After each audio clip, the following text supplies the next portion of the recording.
Même s'il a revu sa participation à la baisse, l'industriel italien va donc bien devenir le principal actionnaire des chantiers nazériens.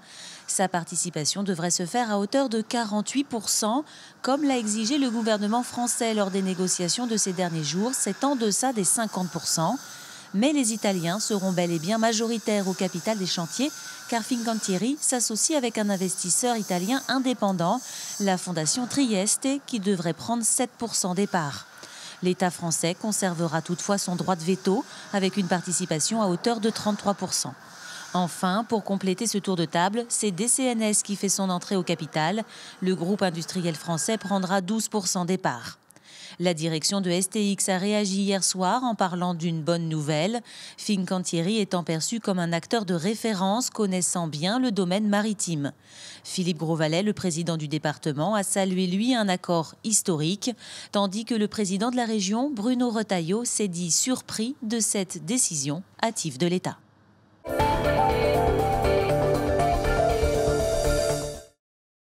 Hubert Kawissin, l'assassin présumé de la famille Troadec, a été longuement interrogé hier par les juges d'instruction chargés du dossier. Pendant plus de 6 heures, le principal suspect est revenu sur ce qu'il s'est passé dans la maison de la famille à Orvaux le 16 février dernier. Selon ses avocats cités par les médias locaux, il se montre très coopératif et n'a pas changé de version depuis ses premières déclarations. Il dément en revanche catégoriquement toute idée de préméditation.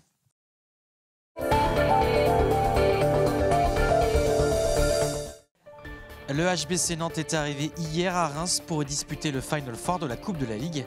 Et les joueurs du H sont à 2 matchs d'un nouveau sacre dans cette compétition. Première étape ce soir face à Dunkerque en demi-finale. L'autre rencontre voit le PSG et Saint-Raphaël s'affronter plus tôt dans la soirée. À partir du moment où on arrive dans un final à 4, quel que soit l'adversaire, ça va nécessiter beaucoup de concentration, de vigilance. Voilà, Dunkerque, ils sont en pleine forme en ce moment. Et ils sont dans une dynamique hyper positive. Et même s'ils n'étaient pas très bien classés, personne n'a cru qu'ils allaient jouer le maintien, parce que ça reste une équipe qui a été championne de France il n'y a pas si longtemps que ça.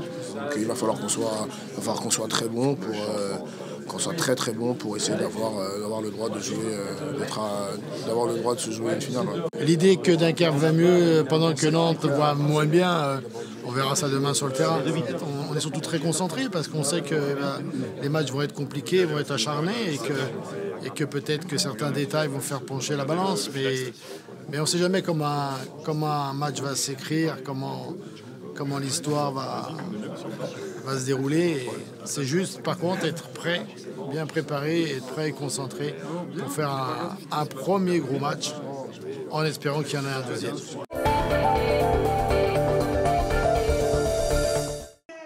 Avantage peut-être décisif pour Lilian Calmejane.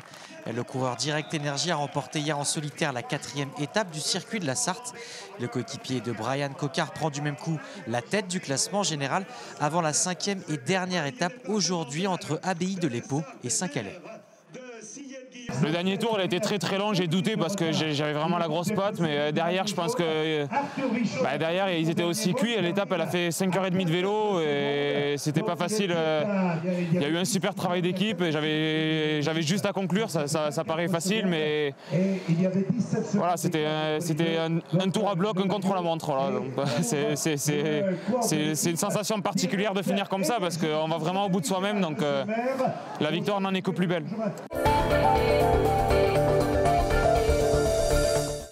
Avis aux amateurs de soirées swing et twist, le bar dansant rétro baptisé Bal Pop ouvre ses portes à Nantes. Afterwork, soirée et thé dansant sont au programme. Le tour du propriétaire avec Olivier Caillé. Sur les murs, les vieilles photos donnent un premier aperçu de l'atmosphère du lieu.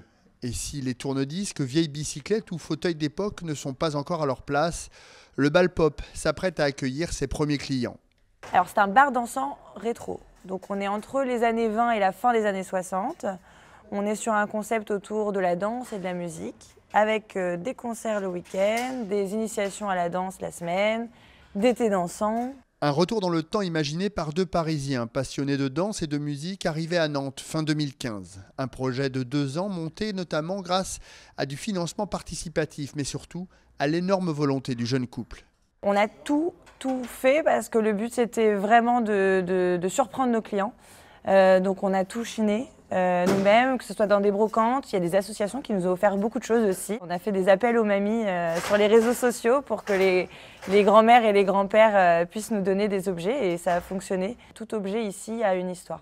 Qui rappellera certainement aux plus anciens, mais peut-être aussi aux plus jeunes générations, quelques souvenirs. Pour moi, un bal pop idéal, c'est un bal pop qui est multigénérationnel.